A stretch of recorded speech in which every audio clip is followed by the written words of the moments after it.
Hello दोस्तों, तो Shri vision में आपका स्वागत है। यदि आपका सपना है इंडियन नेवी में जाने का, तो आज आपका सपना पूरा होने वाला है, क्योंकि मैं आपको एक ऐसी भर्ती के बारे में बताने वाला हूं जिसको आप बहुत ही आसानी से क्रैक भी कर सकते हैं और यह जॉब बहुत ही अच्छा होने वाला है। तो ये जॉब है इंडियन नेवी एमआर के बारे में। तो अगर आप इस वीडियो पे नए हैं तो पहले जाइए लाइक, शेयर एंड सब्सक्राइब कीजिए, तभी इसी प्रकार की वीडियोस की नोटिफिकेशंस आपको मिल पाएंगी। तो आइए जानते हैं आखिर क्या है इंडियन नेवी एमआर, जिसके लगभग 300 से ज़्यादा पोस्ट आने वाले हैं। तो आइए देखते हैं बिना किसी देरी के वीडियो को। तो दोस्तों आइए जानते हैं सबसे पहले कि इंडियन एमआर का फुल फॉर्म क्या होता है। तो इंडियन एमआर का फुल फॉर्म होता है मैट्रिक रिक्रूट। मैट्रिक का मतलब होता है 10th पास। यदि आप 10th पास हैं तो आप इस एग्ज़ाम के लिए अप्लाई करने के लिए एलिजिबल हैं और आप इंडियन नेवी में जाने का अपना सपना पूरा कर सकते हैं। तो आइए देखते हैं इंडियन नेवी एमआर में कौन कौन से पोस्ट आपको मिलने वाले हैं, जिसके तहत आपको क्या क्या काम करना होगा। तो सबसे पहले एमआर के तहत आपको 3 प्रकार के एमआर होते हैं। एक होता है सेफ एमआर, जिसमें तथा दूसरा होता है स्टुअर्ड एमआर, तथा तीसरा होता है सैनिटरी हाइजीनिस्ट एमआर। अब जानते हैं इन तीनों के बारे में पृथक पृथक जानकारी। तो सबसे पहले देखें तो सेफ एमआर क्या होता है। सेफ एमआर में आपको एक मेन्यू, जैसे शाकाहारी या मांसाहारी या दोनों में से कुछ भी आपको बनाने के लिए रखा जाएगा। ये ज़रूरी नहीं है कि आपको सिर्फ शाकाहारी बनाना है, तथा ये भी ज़रूरी नहीं है कि सिर्फ आपको मांसाहारी बनाना है, मतलब आपको कुछ भी बनाना पड़ सकता है। तो आपको मेन्यू में शाकाहारी और मांसाहारी, इसमें मांस उत्पादों को भी शामिल किया गया है, के अनुसार खाना तैयार करना होगा और राशन का लेखा जोखा भी आपको करना होगा।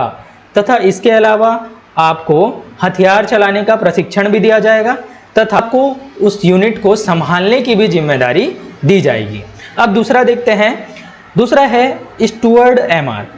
तो स्टुअर्ड एमआर में आपको मेस में वेटर के रूप में भोजन परोसने का काम करना होगा तथा फंडों का लेखा जोखा करना होगा कि कौन सा चीज़ कहाँ से आ रहा है, कितने में आ रहा है, ये सभी आप ही को मैनेज करना है। तथा शराब और अन्य सामग्री स्टोर्स, मेन्यू की तैयारी इत्यादि कार्य आपको ही करना होगा। तथा इसमें भी आपको हथियारों का प्रशिक्षण दिया जाएगा तथा इसमें भी आपको यूनिट को कैसे सुचारू रूप से चलाना है, इसका प्रशिक्षण भी दिया जाएगा। अब देखते हैं आगे, तीसरा होता है सैनिटरी हाइजीनिस्ट। आखिर सैनिटरी हाइजीनिस्ट का काम क्या होता है। तो सैनिटरी हाइजीनिस्ट वॉशरूम या अन्य क्षेत्रों की साफ सफाई का जिम्मा उठाता है कि कौन सा क्षेत्र कितना साफ है। आपको वहाँ का सारा जिम्मेदारी आप ही के ऊपर डिपेंडेंट होगा कि आपको सभी का सभी चीज़ें को हाइजीन रखना होगा, ठीक है। इसके अलावा आपको हथियार चलाने की भी जानकारी प्रदान की जाएगी तथा आपको यूनिट को सुचारू रूप से चलाने का प्रशिक्षण भी दिया जाएगा। तो इस प्रकार से एमआर के 3 पदों को मैंने आपको विस्तृत जानकारी दे दी है। तो आपको मैं उम्मीद करता हूं कि आप मेरे वीडियो के बाद जरूर जाकर अप्लाई करेंगे। आइए जानते हैं इसके बारे में और विस्तृत जानकारी कि कितने पद हैं, क्या क्या एप्लीकेशन प्रोसेस है, ठीक है। अब देखते हैं, हाँ सॉरी, ये यूपीएससी एनडीए नहीं है, ये है एमआर, ठीक है। तो इसके बारे में सामान्य जानकारी देखें तो विभाग होगा इंडियन नेवी, अर्थात आपको इंडियन नेवी में जाने का मौका मिलेगा। पद का नाम है अग्निवीर एमआर सेफ, स्टीवर्ड या हाइजीनिस्ट। कैटेगरी है सरकारी नौकरी। पद है लगभग 300 पद आपको अप्लाई करने को मिलेंगे। आवेदन की प्रक्रिया होगी ऑनलाइन तथा आवेदन का स्थान होगा ऑल ओवर इंडिया में, अर्थात आपको ऑल ओवर इंडिया में कहीं भी अप्लाई कर सकते हैं आप, ठीक है। अब आगे देखते हैं रिक्त वैकेंसी डिटेल्स के बारे में।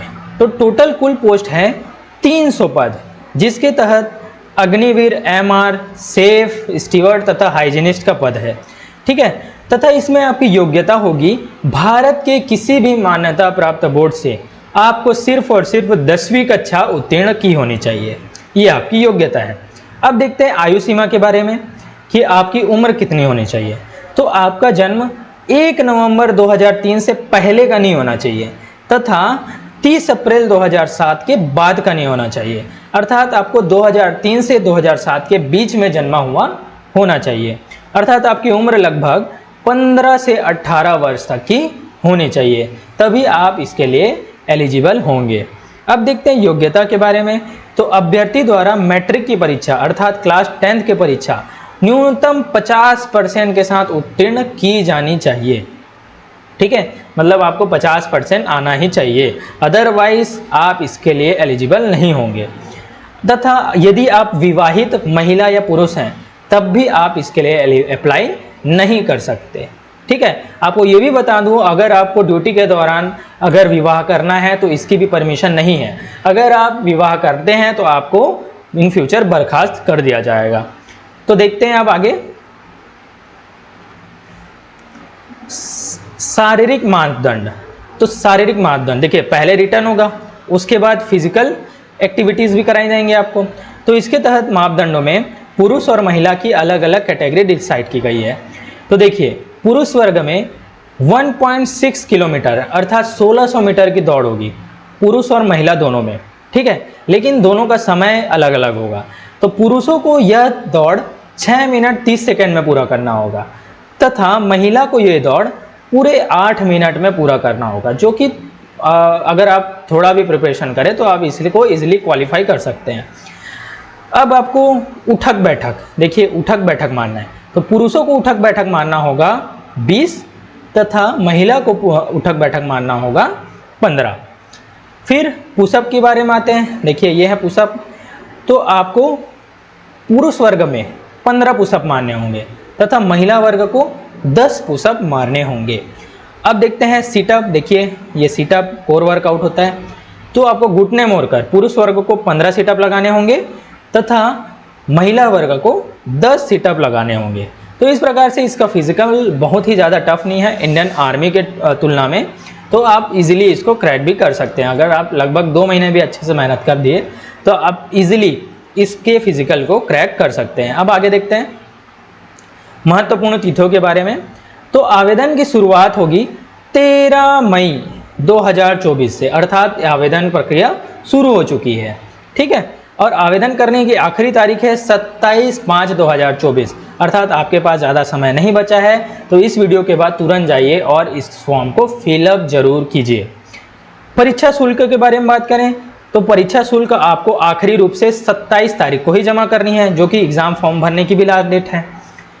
परीक्षा तिथि की आखिर परीक्षा कब होगी ये तो कोई डिटरमाइंड नहीं है, कि आपको बाद में बता दिया जाएगा। एडमिट कार्ड जारी होने की तिथि परीक्षा के 7 दिन पहले ही एडमिट कार्ड आपको मिल जाएगा। आंसर की जारी होने की तिथि अघोषित है, मोस्टली एग्ज़ाम के 1 महीने बाद ही आंसर की आ जाती है। रिजल्ट जारी होने की तिथि भी अघोषित है, मोस्टली ये भी एग्ज़ाम के 2 महीने बाद आपको रिजल्ट देखने को मिल जाएगा। अब आते हैं आवेदन फीस के बारे में। तो यदि आप जनरल, ओबीसी या ईडब्ल्यूएस कोटा से बिलोंग करते हैं तो आपको 649 रुपीज़, मोस्टली देखिए 550 रुपये आपका आवेदन शुल्क है तथा प्लस इसमें आपको 18% जीएसटी भी देना होगा। तो ओवरऑल हो गया 649। तो आप किसी भी कैटेगरी से बिलोंग करो, चाहे आप जनरल हो, चाहे आप ओबीसी हो, चाहे आप ईडब्ल्यूएस कोटा से बिलोंग करते हो, चाहे आप एससी हो, चाहे आप एसटी हो, इसमें शुल्क से कोई भी छूट आपको नहीं मिलने वाली। सब के सबको कितना देना है? 649 रुपीज़ पे करना ही होगा। ऑनलाइन आप साइट पे जाएंगे और इसका फॉर्म आज ही के आज भरेंगे। ये भुगतान भी आपको ऑनलाइन ही करना होगा। ठीक है, तो दोस्तों आपको मेरी वीडियो कैसी लगी? तो अगर अच्छी लगी तो यार please like, share and subscribe कीजिए। और अगर आपको किसी टॉपिक पे वीडियो चाहिए तो मुझे कमेंट करके बताएं कि सर मुझे इस टॉपिक पर वीडियो लाइए, तो मैं पूरी कोशिश करूंगा कि आपको उस टॉपिक पे फुल डिटेल जानकारी प्रोवाइड कराऊं। तो दोस्तों मेरे वीडियो पे बने रहने के लिए धन्यवाद। मिलते हैं अपने नेक्स्ट वीडियो में।